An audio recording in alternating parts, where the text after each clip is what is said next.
17장. 예수께서 사람들에게 말씀을 마치시고 가버나움으로 가셨다. 그곳에 있는 어떤 로마군 지휘관의 종이 죽어가고 있었다. 지휘관은 그 종을 무척 귀히 여겼으므로 그를 잃고 싶지 않았다. 예수께서 돌아오셨다는 말을 들은 지휘관은 유대인 공동체 지도자들을 예수께 보내어 오셔서 자기 종을 고쳐달라고 청했다. 그들은 예수께 가서 그렇게 해주실 것을 간절히 구했다. 이 사람은 선생님께서 요청을 들어주셔도 좋은 사람입니다. 그는 우리 민족을 사랑하여 우리에게 회당까지 지어주었습니다. 예수께서 그들과 함께 하셨다. 그 집에 도착하려면 아직 한참을 더 가야 하는데 지휘관이 보낸 친구들이 와서 예수께 말을 전했다. 주님, 이렇게 수고하실 것 없습니다. 주님이 아시듯이 저는 그리 선한 사람이 못 됩니다. 주님이 저희 집에 오시면 제가 당황스럽고 제가 주님 앞에 직접 나서기도 그렇습니다. 그저 명령만 내리시면 저의 종이 낫겠습니다. 저도 명령을 받기도 하고 내리기도 하는 사람입니다. 제가 한 병사에게 가라고 하면 가고 다른 병사에게 오라고 하면 옵니다. 그리고 저의 종에게 이것을 하라고 하면 합니다. 예수께서 크게 놀라시며 동행한 무리에게 말씀하셨다. 하나님을 알고 그분이 일하는 방식을 훤히 알아야 마땅한 이스라엘 백성 중에서도 이렇게 단순한 믿음은 아직 보지 못했다. 말을 전하러 온 사람들이 집에 돌아가 보니 종이 다 나아 있었다. 얼마 후에 예수께서 나인이라는 마을로 가셨다. 제자들과 꽤 많은 무리가 그분과 함께 있었다. 그들이 마을 어귀에 다다랐을 때 장례 행렬과 마주쳤다. 한 여자의 외아들을 묻으러 가는 행렬이었다. 죽은 아들의 어머니는 과부였다. 예수께서 그 여자를 보시고 가슴이 미어지셨다. 예수께서 그 여자에게 울지 마라 말씀하셨다. 그러고는 가까이 다가가 관에 손을 대자 관을 메고 가던 사람들이 걸음을 멈췄다. 예수께서 말씀하셨다. 청년아, 내가 네게 말한다. 일어나라. 그러자 죽었던 아들이 일어나 앉아 말을 하기 시작했다. 예수께서 그 아들을 어머니에게 돌려주셨다. 모든 사람은 자신들이 지금 거룩한 신비의 자리에 있으며 하나님께서 그들 가운데서 일하고 계심을 깨닫고는 조용히 경배했다. 그러고는 떠들썩하게 감사하며 서로 큰 소리로 외쳤다. 하나님이 돌아오셔서 자기 백성의 필요를 돌보아 주신다. 예수의 소문이 온 지역에 두루 퍼졌다. 요한의 제자들이 이 모든 일을 요한에게 알렸다. 요한은 제자 가운데 두 사람을 주님께 보내어 물었다. 우리가 기다려온 분이 선생님이십니까? 아니면 아직도 기다려야 합니까? 두 사람이 예수 앞에 와서 말했다. 세례자 요한이 우리를 선생님께 보내어 우리가 기다려온 분이 선생님이십니까? 아니면 아직도 기다려야 합니까? 하고 물어보라고 했습니다. 예수께서는 몇 시간에 걸쳐 질병과 고통과 악한 귀신으로 시달리는 많은 사람들을 고쳐주시고 눈먼 많은 사람들의 눈을 뜨게 해주셨다. 가서 방금 너희가 보고 들은 것을 요한에게 알려라.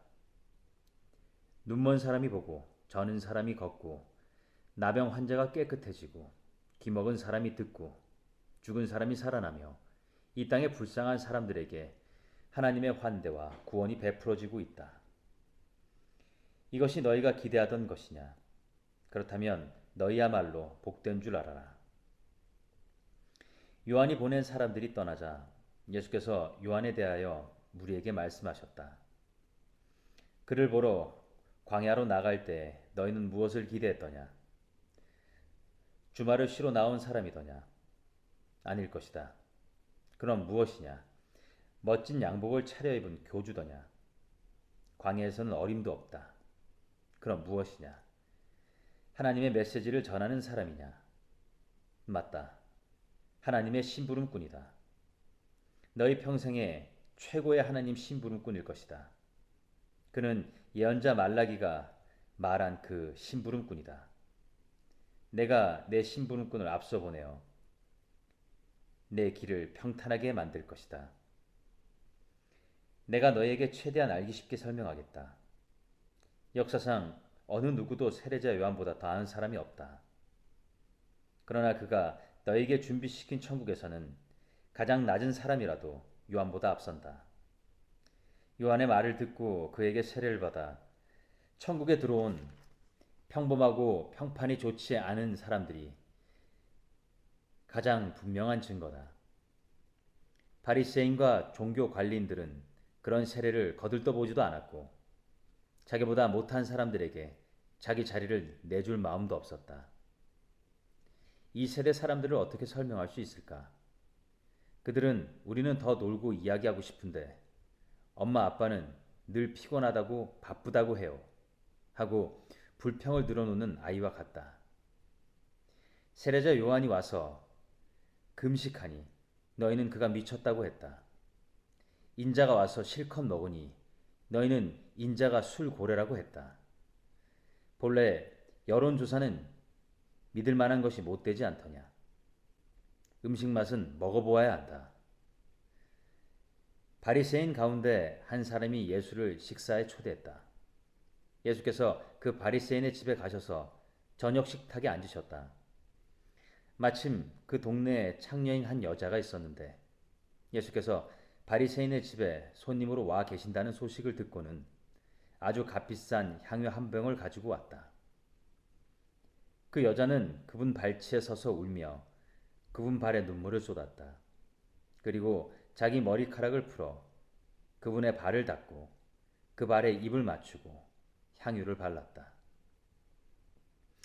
예수를 초대한 바리새인이 그것을 보고는 이 사람이 만일 내가 생각한 대로 예언자라면 자기의 비위를 맞추는 이 여자가 어떤 부류인지 알았을 텐데 하고 혼잣말을 했다. 예수께서 그에게 말씀하셨다. 시몬아, 내가 너에게 할 말이 있다. 말씀하십시오. 두 사람이 은행가한테 빚을 졌다. 한 사람은 은화 500을 빚졌고 다른 한 사람은 50을 빚졌다. 그런데 두 사람 다 갚을 수 없는 처지인 것을 알고는 은행가가 두 사람의 빚을 없는 것으로 해주었다. 그렇다면 두 사람 중에 누가 더 감사하겠느냐? 시몬이 대답했다. 그야 더 많이 탕감받은 사람이겠죠. 맞다. 예수께서 말씀하셨다. 그리고 여자 쪽을 바라보시며 계속해서 시몬에게 말씀하셨다. 이 여자가 보이느냐? 내가 내 집에 왔을 때 너는 내게 발 씻을 물도 내주지 않았으나 이 여자는 내 발에 눈물을 쏟고 자기 머리카락으로 닦았다. 너는 내게 인사도 하지 않았으나 이 여자는 내가 도착한 때부터 내 발에 입맞추기를 그치지 않았다. 너는 기분을 상쾌하게 할 만한 것 하나 내놓지 않았으나 이 여자는 향유로 내 발의 피로를 덜어주었다. 감동적이지 않느냐? 이 여자는 아주 많은 죄를 용서받았다. 그래서 많이 감사한 것이다. 용서가 적으면 감사도 적은 법이다. 그러고 나서 예수께서 여자에게 말씀하셨다.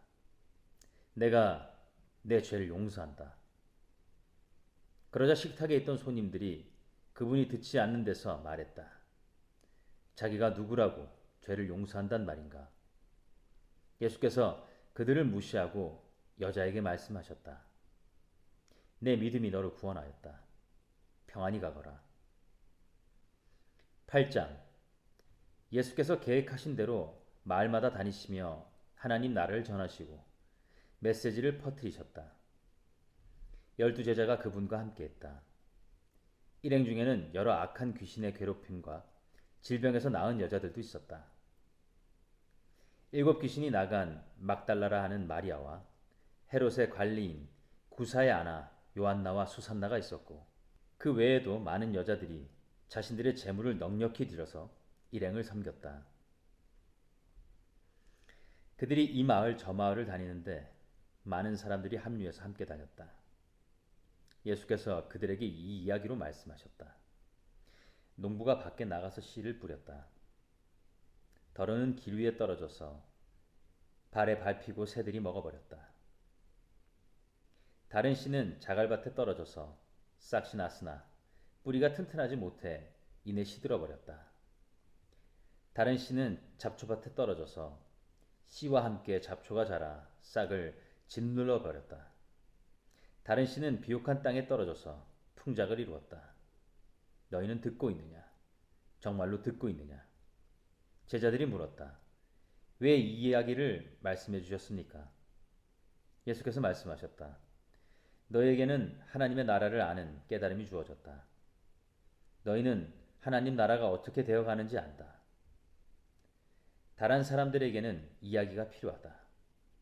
그러나 그들 가운데 일부는 이야기를 듣고도 깨닫지 못할 것이다. 그들은 눈을 떴으나 하나도 보지 못하고 귀가 열렸으나 하나도 듣지 못한다. 이 이야기는 그런 사람들 가운데 일부에 관한 것이다. 씨는 하나님의 말씀이다. 길 위에 떨어진 씨는 말씀을 듣자마자 마귀가 그 말씀을 낚아채 가서 믿어 구원을 얻지 못하는 사람이다. 자갈밭에 떨어진 씨는 열성적으로 듣지만 그 열성에 깊이가 없는 사람이다. 그 열성은 또 한 번의 유행일 뿐 어려움이 닥치는 순간 사라져버린다. 잡초밭에 떨어진 씨는 말씀을 듣지만 세상 사는 일로 내일을 염려하면서 돈 벌고 즐기느라 씨가 자리 잡지 못해 아무 소득이 없는 사람이다. 그러나 좋은 땅에 떨어진 씨는 무슨 일이 있어도 말씀을 붙잡고 견디면서 추수 때까지 변치 않는 선한 마음을 가진 사람이다. 등불을 켜서 통으로 덮어두거나 침대 밑에 두는 사람은 아무도 없다. 오히려 단 위에 올려두어 방에 들어오는 사람들이 앞을 볼 수 있도록 한다. 우리는 비밀을 감추어 두지 않고 오히려 말할 것이다. 숨기지 않고 오히려 모든 것을 밝히 드러낼 것이다. 그러니 너희는 들은 것을 전하지 않는 인색한 사람이 되지 않도록 조심하여라. 베품은 베품을 낳는다. 인색하면 가난해진다. 예수의 어머니와 형제들이 왔으나 무리 때문에 그분께 가까이 갈 수 없었다. 그분께 전갈이 왔다. 선생님의 어머니와 형제들이 선생님을 만나려고 밖에 서 있습니다. 예수께서 대답하셨다. 하나님의 말씀을 듣고 행하는 사람이 나의 어머니요 나의 형제다. 순종이 피보다 진하다. 하루는 예수와 제자들이 배에 올랐다. 예수께서 호수를 건너가자고 말씀하셨고 그들은 떠났다. 항해는 순탄했다. 예수께서는 잠이 드셨다. 그런데 갑자기 호수에 사나운 풍랑이 몰아쳤다. 물이 들이쳐서 배가 뒤집힐 지경이었다. 제자들이 예수를 깨웠다. 주님, 주님, 우리가 빠져 죽겠습니다. 예수께서 일어나셔서 바람에게 잠잠하여라 하시고 파도에게 잔잔하여라 명령하셨다. 그러자 호수가 이전처럼 고요해졌다. 예수께서 제자들에게 말씀하셨다. 왜 나를 신뢰하지 못하느냐? 그들은 너무도 두려워서 어찌할 바를 모른 채 겨우 입을 열었다. 도대체 이분은 누구신가? 이분의 명령에 바람과 파도도 복종하다니. 그들은 배를 타고 갈릴리 바로 맞은편에 있는 거라사 사람들의 지방으로 갔다. 예수께서 무태 내리시자 그 동네 사람 하나가 그분과 마주쳤다. 그는 귀신들에게 피해를 당하며 살아왔는데 오랫동안 옷도 입지 않고 집을 떠나 묘지에서 살았다. 그가 예수를 보더니 소리를 지르고 그분 앞에 엎드려 고함쳤다. 무슨 일로 내게 간섭합니까? 지극히 높으신 하나님의 아들 예수여, 제발 나를 괴롭게 하지 마십시오. 그 사람이 이렇게 말한 것은 예수께서 이미 더러운 귀신에게 그 사람한테서 나오라고 명령하셨기 때문이다. 귀신이 여러 번 그 사람에게 경련을 일으키게 했기 때문에 사람들이 그를 사슬과 족쇄에 채워 늘 감시했지만 귀신 때문에 미칠 때면 그는 그 결박을 끊어버리곤 했다. 예수께서 그에게 물으셨다. 내 이름이 무엇이냐? 패거리입니다. 내 이름은 패거리입니다. 그가 이렇게 말한 것은 그가 많은 귀신들에게 들렸기 때문이었다. 귀신들은 자기들을 지옥으로 보내지 말아달라고 예수께 애원했다. 마침 근처 언덕에서 큰 돼지떼가 땅을 파헤치며 먹을 것을 찾고 있었다. 귀신들은 자기들을 돼지들 속으로 들어가게 해달라고 예수께 애걸했다. 예수께서 그렇게 하라고 말씀하셨다. 그러나 돼지떼의 형편은 그 사람의 형편보다 더 나빠졌다. 돼지들이 미쳐서 벼랑으로 우르르 몰려가더니 호수에 빠져 죽은 것이다. 돼지를 치던 사람들이 혼비백산하여 도망쳐서 시내와 마을에 그 이야기를 전했다. 사람들이 어찌 된 일인지 보려고 나왔다. 그들이 예수께 다가와서 보니 귀신 들렸던 사내가 단정한 옷차림과 멀쩡한 정신으로 예수의 발 앞에 앉아 있었다. 거룩한 순간이었다.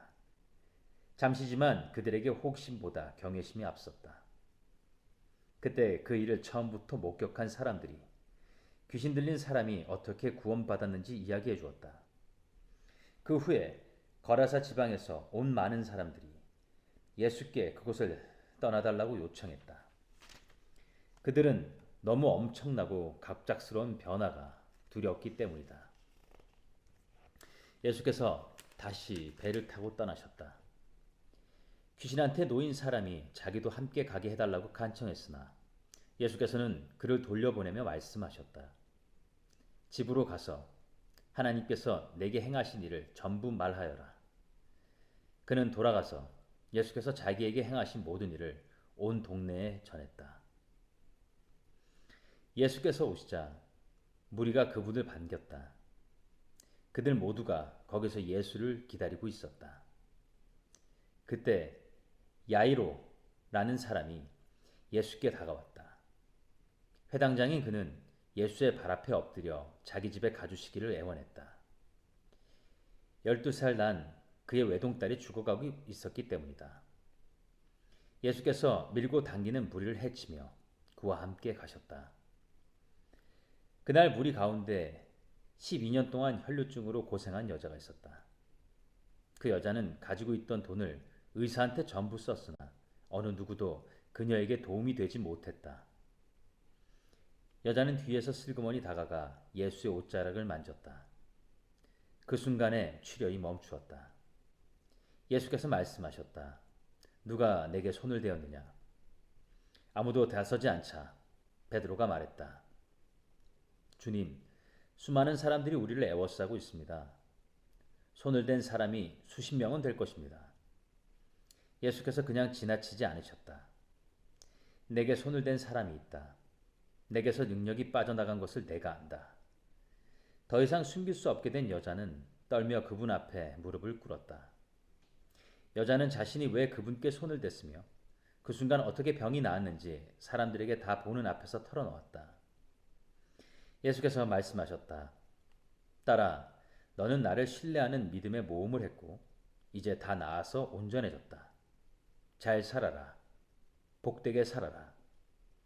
예수께서 아직 말씀하시는 중에 회당장 집에서 사람이 와서 회당장에게 말했다. 따님이 죽었습니다. 이제 선생님을 괴롭게 해드릴 일이 없습니다. 예수께서 그 말을 들으시고 말씀하셨다. 당황하지 마라. 나만 신뢰하여라. 그러면 다 잘 될 것이다. 집으로 들어가며 예수께서는 베드로와 요한과 야고보 그리고 아이의 부모 외에는 아무도 들어오지 못하게 하셨다. 사람들이 모두 아이 때문에 울며 불며 슬퍼하고 있었다.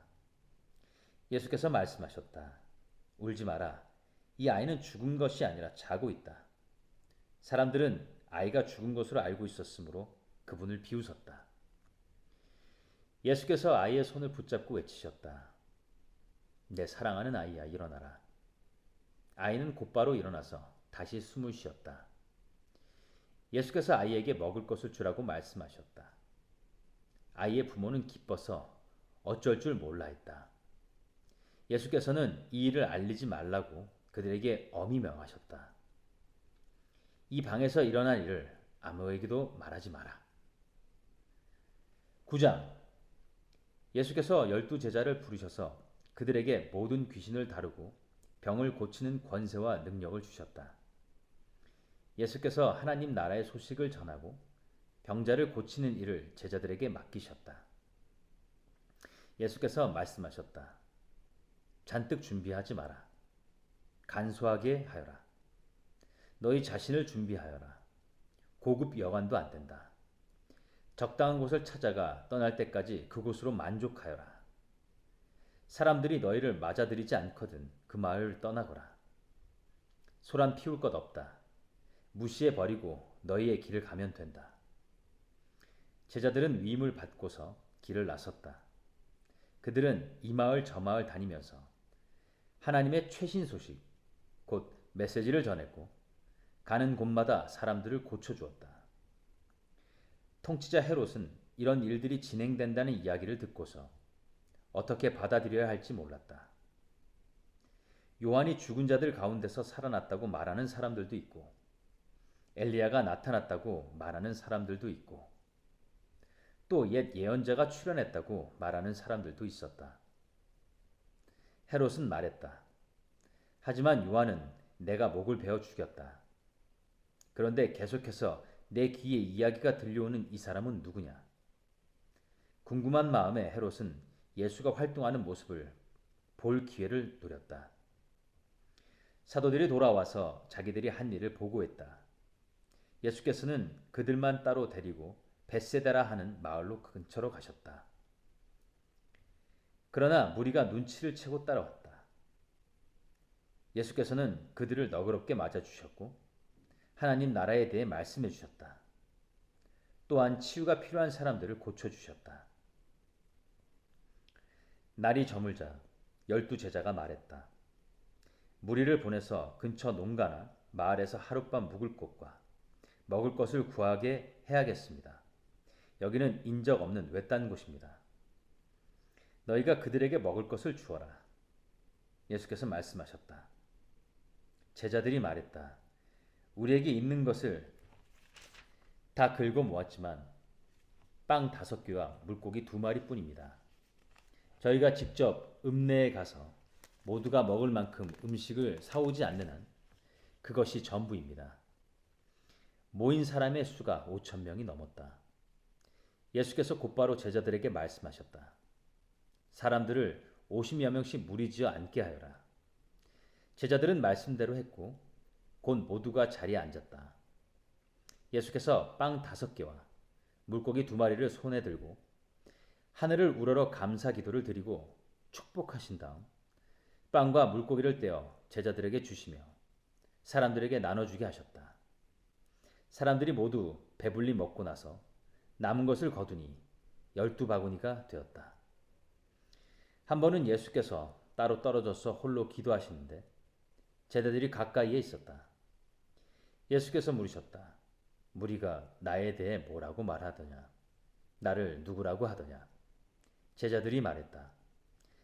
세례자 요한이라고 합니다. 엘리야라고 하는 사람들도 있고 옛 예언자 가운데 한 사람이 돌아왔다고 하는 사람들도 있습니다. 그러자 예수께서 물으셨다. 그러면 너희는 나를 누구라고 말하겠느냐? 내가 누구냐? 베드로가 대답했다. 하나님의 메시아이십니다. 그러자 예수께서 그것을 비밀로 하라고 제자들에게 경계하셨다. 베드로가 한 말을 아무에게도 이야기하지 말라고 말씀하셨다. 예수께서 계속해서 말씀하셨다. 이제부터 인자는 처참한 고난을 받고 종교 지도자와 대제사장과 종교 학자들에게 재판에서 유죄를 선고받아 죽임을 당하고 사흘째 되는 날에 다시 살아나야 한다. 이어서 예수께서 그들에게 예상되는 일을 말씀해 주셨다. 누구든지 나와 함께 가려면 내가 가는 길을 따라야 한다. 결정은 내가 한다. 너희가 하는 것이 아니다. 고난을 피해 달아나지 말고 오히려 고난을 끌어안아라. 나를 따라오너라. 그러면 내가 방법을 일러주겠다. 자기 스스로 세우려는 노력에는 아무 희망이 없다. 자기를 희생하는 것이야말로 너희 자신, 곧 너희의 참된 자아를 찾는 길이며 나의 길이다. 원하는 것을 얻어도 참된 자기 자신을 잃으면 무슨 유익이 있겠느냐?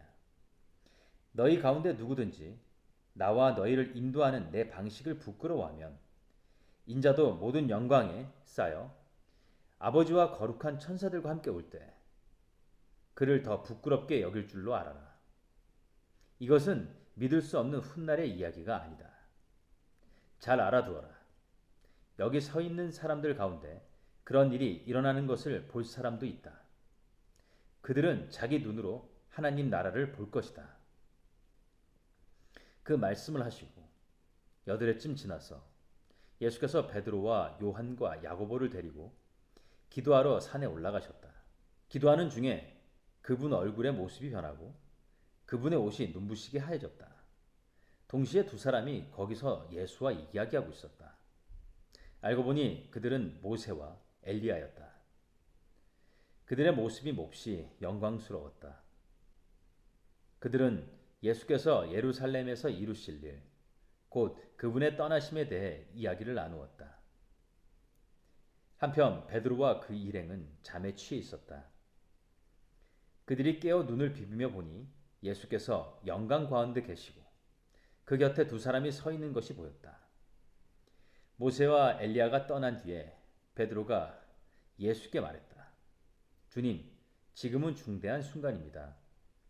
기념비 셋을 세우는 것이 어떻겠습니까?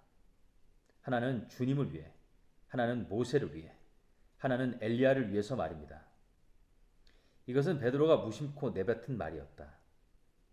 베드로가 이렇게 말을 하고 있는데 비처럼 환한 구름이 그들을 덮었다. 구름 속에 묻히자 그들은 하나님을 깊이 느끼게 되었다. 그때 구름 속에서 한 음성이 들어왔다. 이는 내 아들, 내가 택한 자다. 그의 말을 들어라. 그 음성이 사라지자 그곳에 예수만 홀로 계셨다. 그들은 한동안 할 말을 잃은 채로 있었다. 그들은 자기들이 본 것을 아무에게도 말하지 않았다. 이튿날 그들이 산에서 내려오니 큰 무리가 그들을 맞이했다. 무리 가운데 한 사람이 외쳤다. 부탁입니다, 선생님. 제 아들 좀 봐주십시오. 하나뿐인 제 자식입니다. 귀신이 아이를 사로잡을 때마다 아이는 갑자기 비명을 지르고 경련을 일으키며 입에 거품을 뭅니다. 귀신은 아이를 때려서 검푸른 멍이 들게 해놓고서야 떠납니다. 제가 아이를 구해달라고 선생님들의 제자들에게 부탁했지만 그들은 하지 못했습니다. 예수께서 말씀하셨다. 하나님도 모르고 삶의 중심도 없는 세대여. 내가 같은 말을 몇 번이나 해야 하느냐? 얼마나 더 참아야 하느냐? 내 아들을 이리로 데리고 오너라. 아이가 나아오자 귀신은 아이를 바닥에 내동기치고 경련을 일으켰다. 예수께서 더러운 귀신에게 나가라고 명하시고 아이를 고쳐서 그 아버지에게 돌려주셨다. 사람들은 모두 고개를 끄덕이며 하나님의 위대하심과 그분의 크신 위엄에 놀라워했다.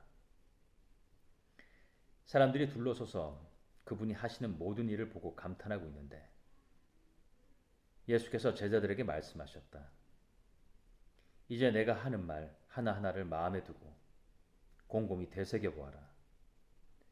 인자는 사람들의 손에 넘어갈 것이다.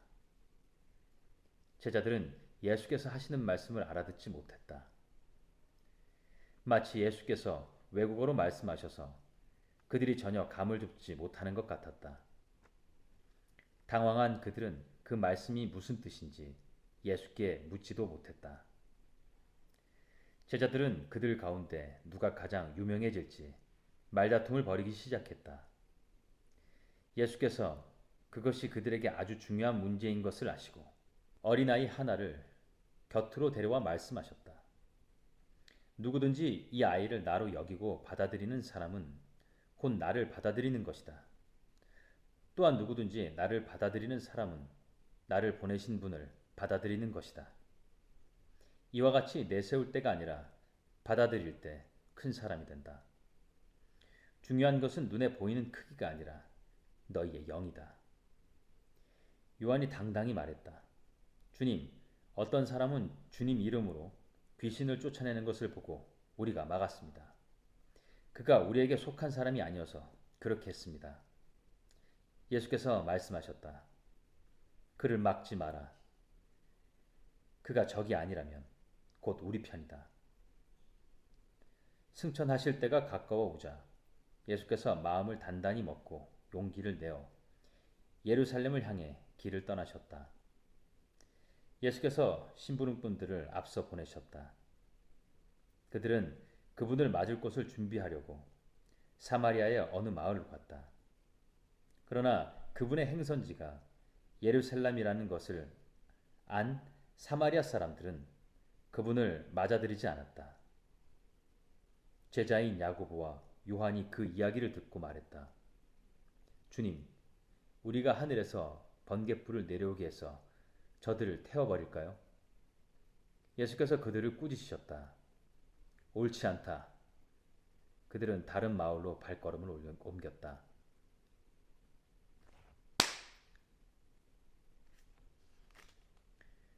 그들은 다른 마을로 발걸음을 옮겼다. 길을 가고 있는데 어떤 사람이 자기도 함께 가도 되는지 물었다.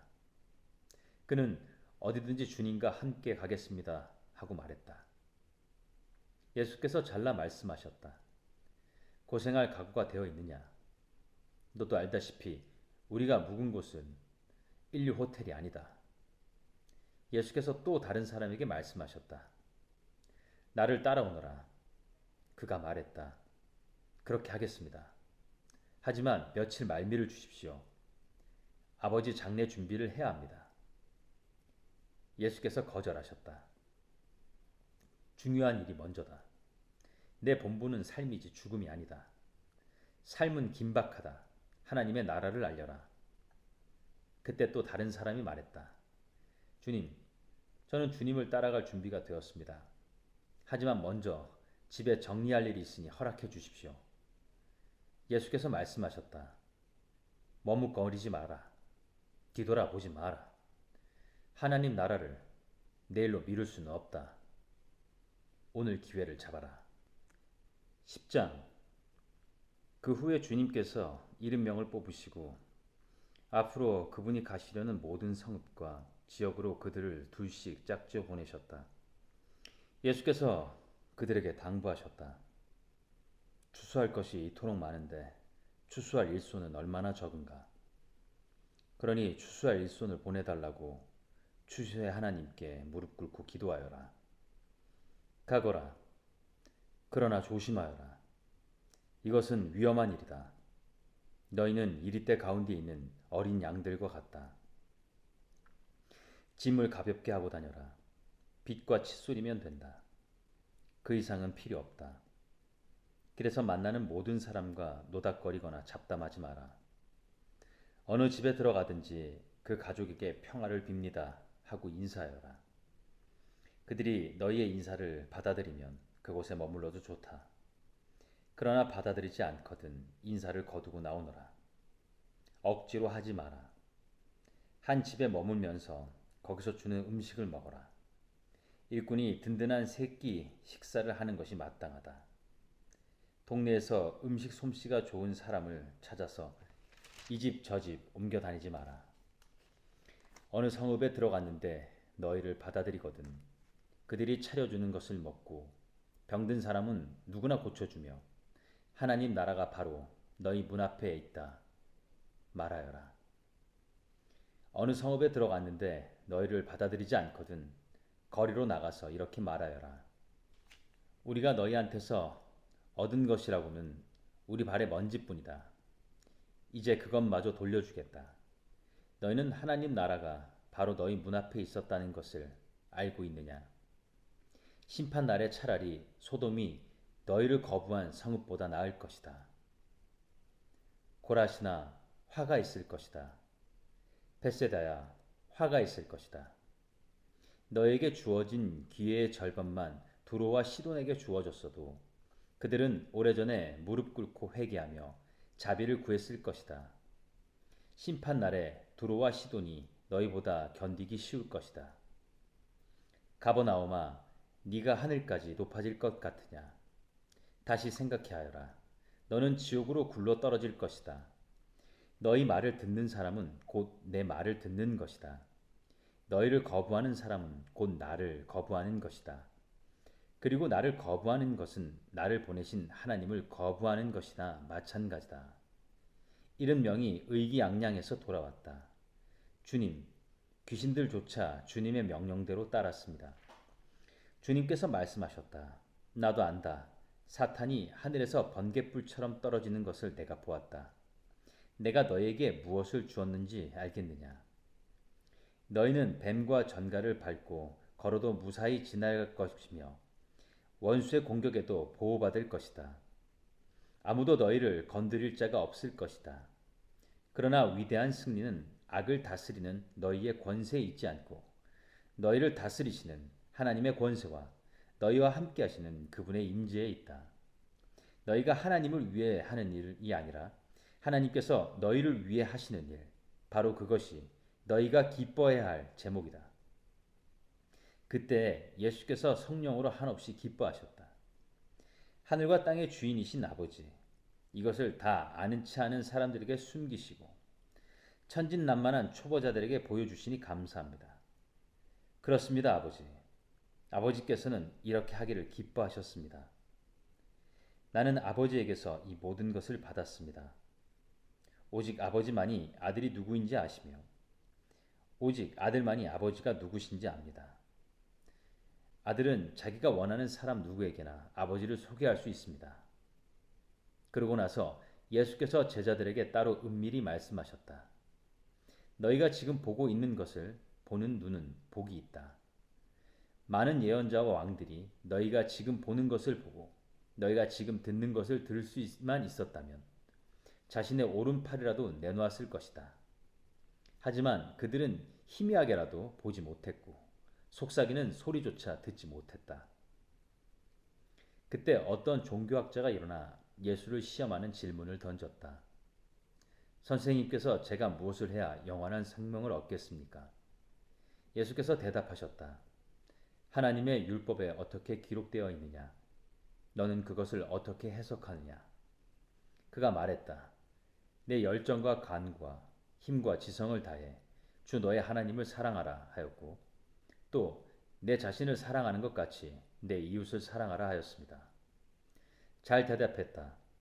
예수께서 말씀하셨다. 그것을 행하여라. 그러면 네가 살 것이다. 그는 빠져나갈 길을 찾으면서 물었다. 그러면 선생님은 이웃을 어떻게 정의하겠습니까? 예수께서 그 대답으로 이야기 하나를 들려주셨다. 어떤 사람이 예루살렘에서 여리고로 가고 있었는데 도중에 강도들의 습격을 받았다. 강도들은 그의 옷을 빼앗고 때려 거의 죽게 해놓고는 버려두고 가버렸다. 다행히 제사장이 같은 길로 내려가고 있었다. 그러나 그는 다친 사람을 보고는 방향을 바꿔 다른 쪽으로 비켜갔다. 이어서 경건한 레위 사람이 나타났다. 그 역시 부상당한 사람을 피해갔다.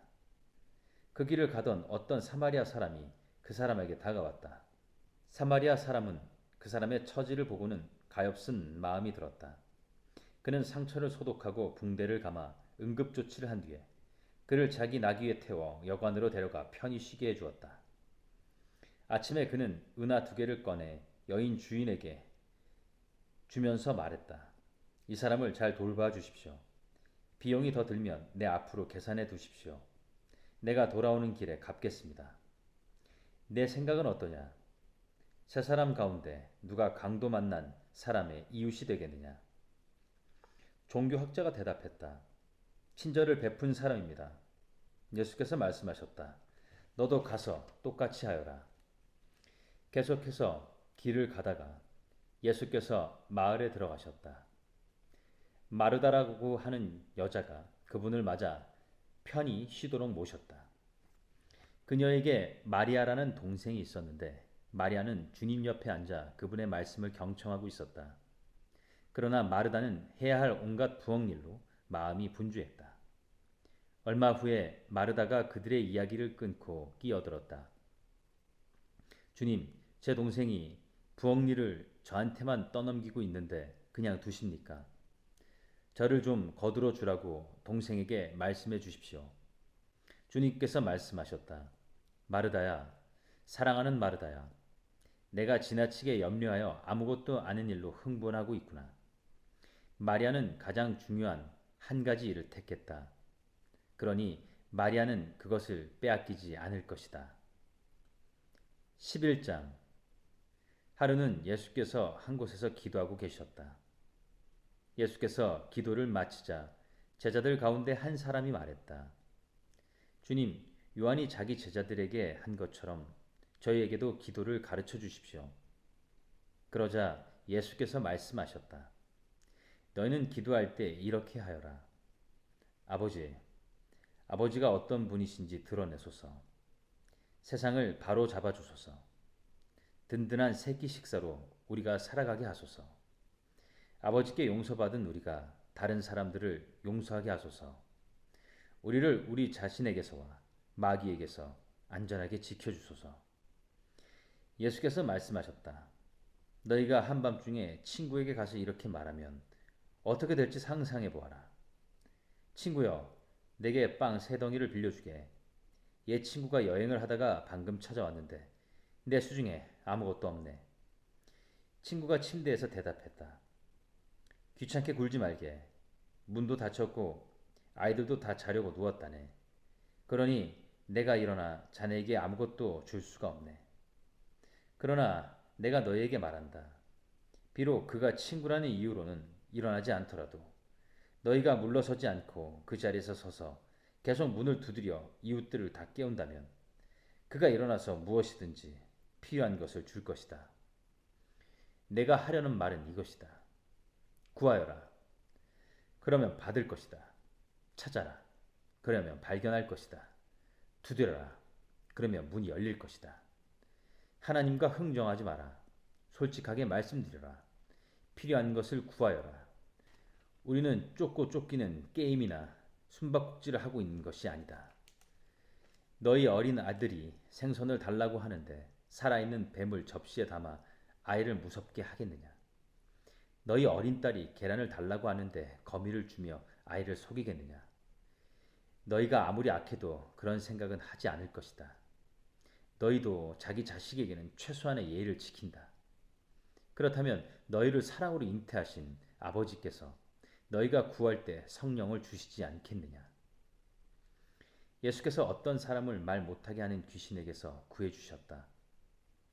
귀신이 떠나가자 그 사람이 쉴 새 없이 말하는 것을 보고 무리가 깜짝 놀랐다.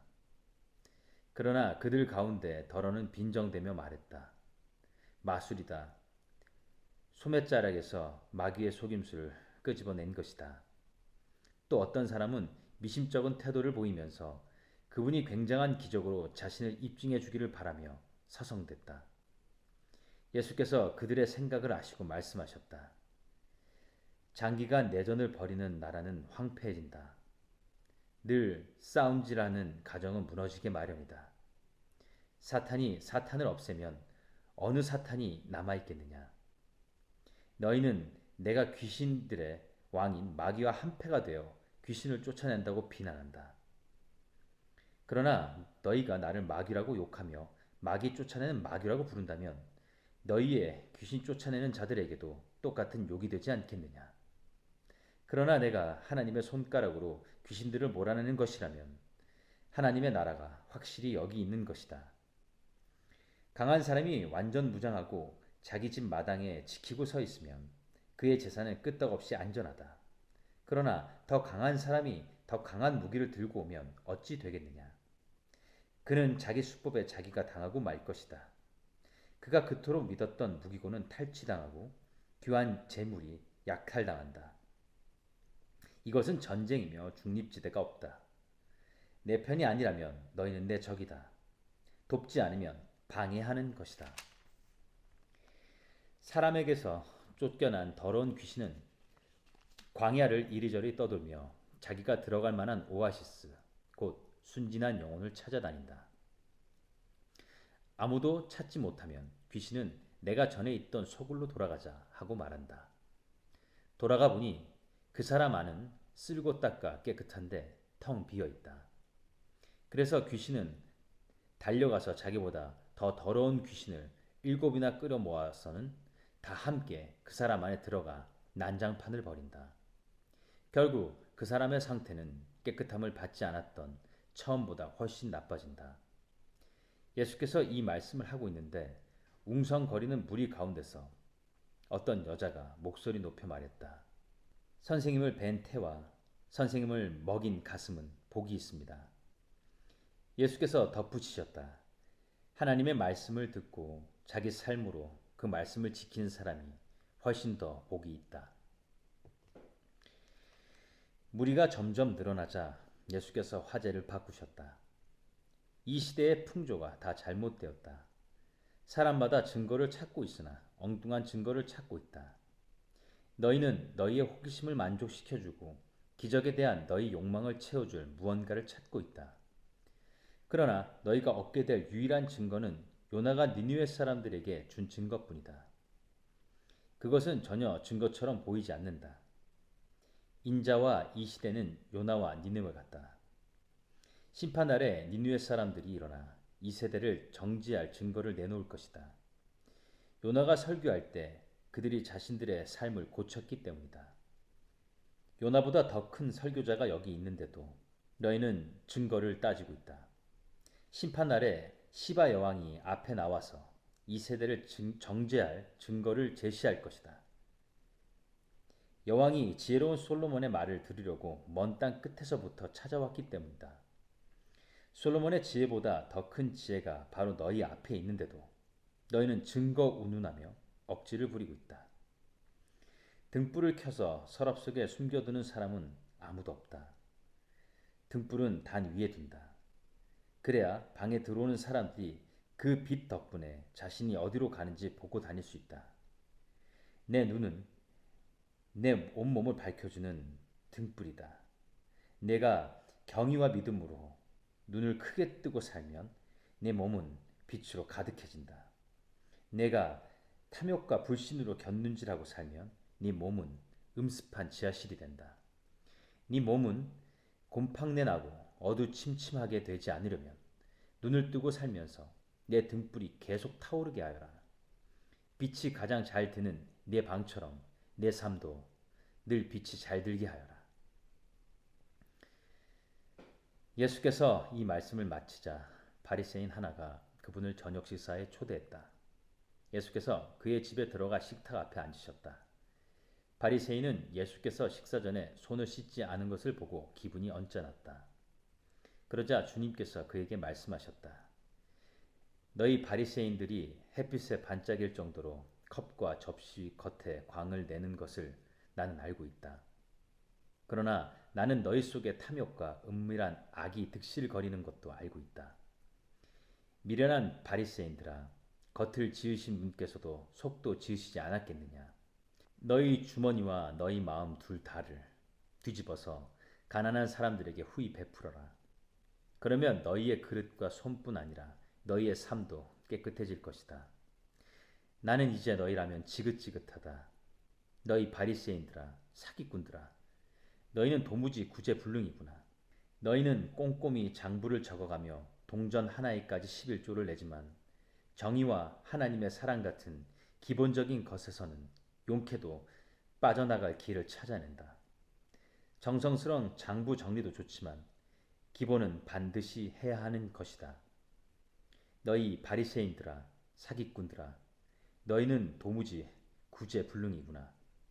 너희는 교회 식사 때 상석에 앉는 것을 좋아하고 사람들의 화려한 칭찬에 우쭐하는 것을 좋아한다. 사기꾼들아, 너희는 꼭 묘지 표지가 없는 무덤과 같다. 사람들은 깔끔하게 정리된 잔디를 밟고 다니지만 그 2미터 아래 땅속은 온통 썩고 부패한 것을 알 턱이 없다. 종교학자 가운데 한 사람이 말했다. 선생님, 그렇게 말하면 우리에게까지 모욕이 된다는 것을 아는지요? 예수께서 말씀하셨다. 그렇다. 이보다 더 노골적으로 말할 수 있다. 너희 종교학자들아, 너희는 도무지 구제불능이구나. 너희는 사람들에게 온갖 규칙과 규정의 짐을 잔뜩 지워서 그야말로 등골이 휘어지게 하면서 도와주려고 손가락 하나 까딱하지 않는다. 너희는 도무지 구제불능이구나. 너희는 너희 조상들이 죽인 예언자들을 위해 무덤을 쌓는다. 그러나 너희가 쌓는 무덤은 살해당한 예언자들을 기념하는 것이 아니라 오히려 살인자인 너희 조상들을 기념하는 것이다. 그래서 하나님의 지혜도 말하기를 내가 그들에게 예언자와 사도들을 보내겠지만 그들이 이들을 죽이고 쫓아낼 것이다 라고 한 것이다. 이것은 아벨의 피에서부터 제단과 성소 사이에서 죽임당한 사게라의 피까지 땅이 시작된 이래로 지금까지 흘린 모든 의로운 피가 다 너희 책임이라는 뜻이다.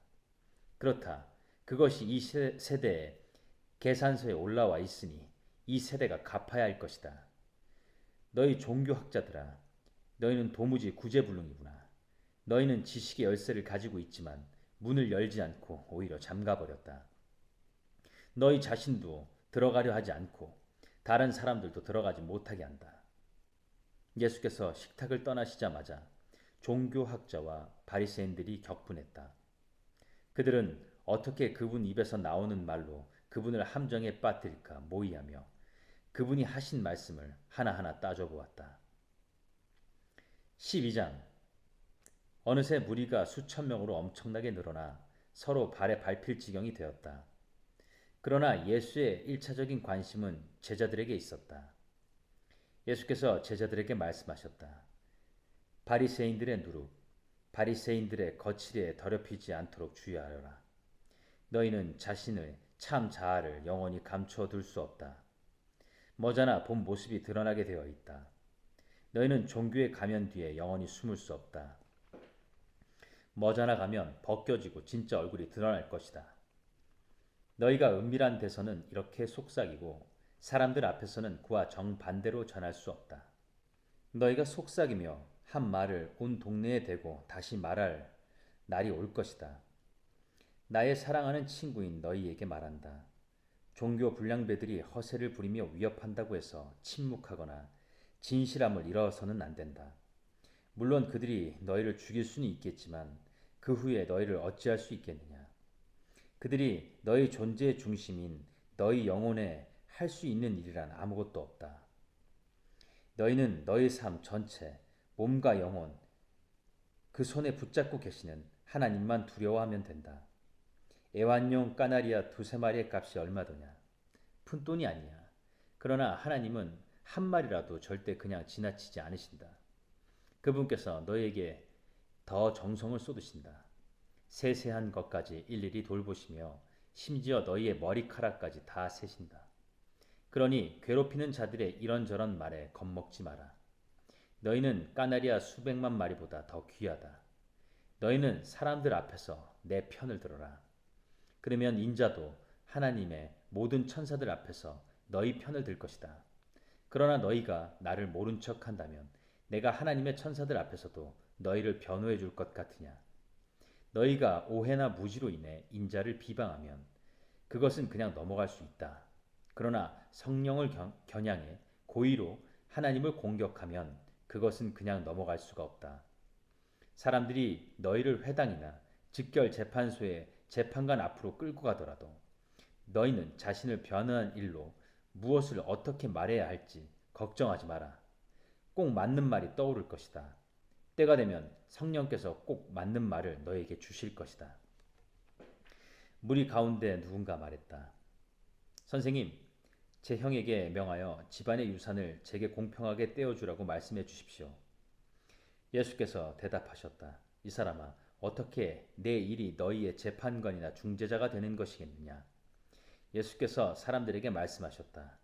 조심하여라. 털끝만한 탐심에도 빠져들지 않도록 너희 자신을 지켜라.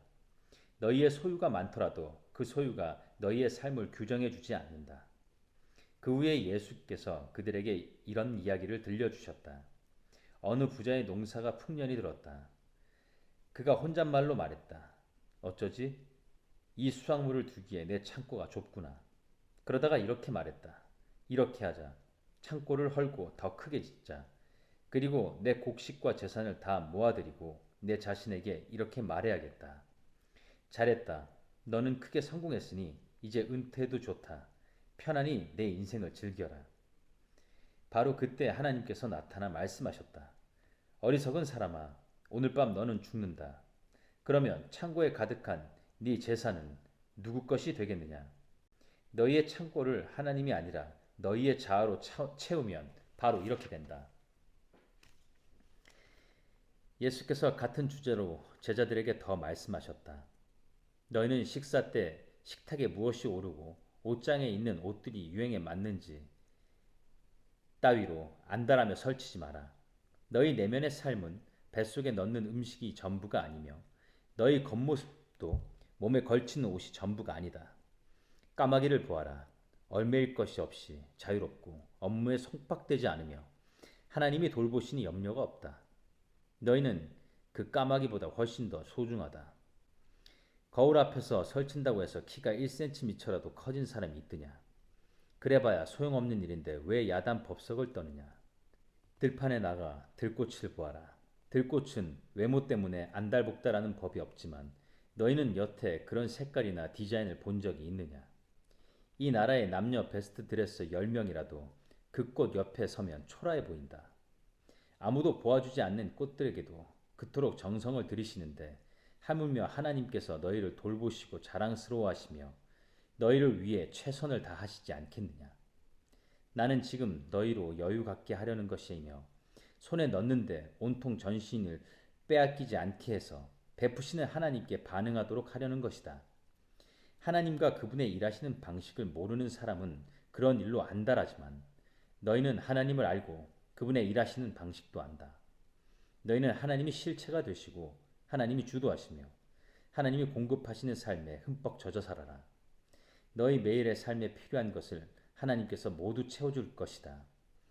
뭔가 놓칠까봐 걱정하지 마라. 너희는 내가 가장 사랑하는 친구다. 아버지께서 너희에게 그 나라를 주시기를 원한다. 후하게 베풀어라. 가난한 사람들에게 베풀어라. 파산하지 않은 은행, 강도가 침입할 수 없고 횡령의 위험이 없는 하늘은행, 신뢰할 수 있는 은행과 거래하여라.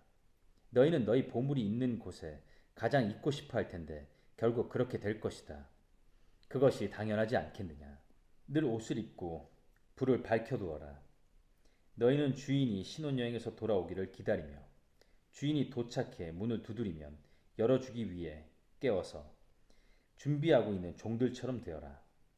주인이 왔을 때 깨어서 일하고 있는 종들은 복되다.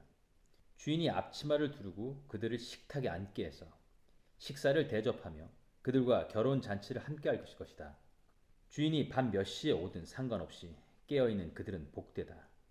집 주인이 어느 밤에 도둑이 드는지 알았더라면 문도 잠그지 않은 채 밤늦도록 집을 비우지 않았을 것이다.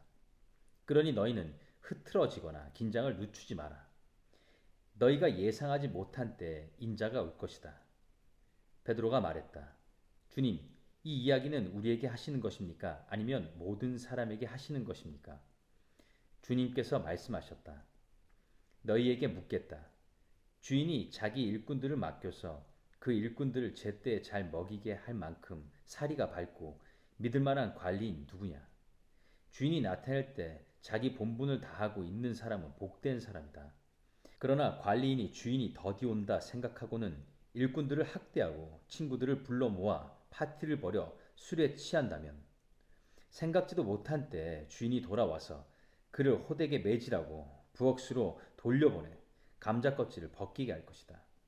주인이 무엇을 원하는지 알고도 무시하거나 건방지게 자기 마음대로 하는 종은 흠씬 두들겨 맞을 것이다. 그러나 알지 못해서 일을 제대로 못한 종은 회초리 몇 대로 그칠 것이다. 선물이 크면 책임도 그만큼 큰 법이다. 더 큰 선물은 더 큰 책임이 따른다.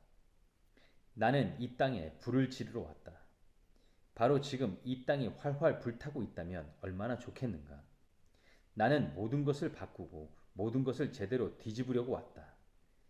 이 일을 이루기를 내가 얼마나 기다려왔던가. 너희가 내가 모든 것을 순탄하고 무난하게 만들려고 온 줄 아느냐. 아니다. 나는 분열과 대립을 일으키러 왔다. 이제부터는 한 집에 5 식구가 있으면 세 사람이 두 사람과 맞서고 두 사람이 세 사람과 맞서고 아버지가 아들과 맞서고 아들이 아버지와 맞서고 어머니가 딸과 맞서고 딸이 어머니와 맞서고 시어머니가 며느리와 맞서고 며느리가 시어머니와 맞설 것이다. 예수께서 무리를 향해 말씀하셨다. 구름이 서쪽에서 오는 것을 보면 너희는 큰 비가 오겠다 하는데 그 말이 맞다. 또 바람이 남쪽에서 불면 오늘은 덥겠다 하는데 그 말도 맞다. 사기꾼들아, 너희가 날씨의 변화를 읽을 줄 알면서 지금 우리에게 임한 하나님의 계절의 변화는 왜 읽을 줄 모르느냐? 너희가 반드시 천재가 되어야만 이런 것을 알 수 있는 것은 아니다. 그저 사리 분별만 제대로 해도 된다. 가령 법정으로 끌려갈 때 너희는 너희를 고소한 자와 도중에 타협하기로 결심할 것이다. 사건이 재판관에게까지 가면 감옥에 갇히고 한 푼도 남김없이 벌금을 다 내야 할 것을 너희가 알기 때문이다. 내가 너희에게 요구하는 것은 바로 그런 결심이다.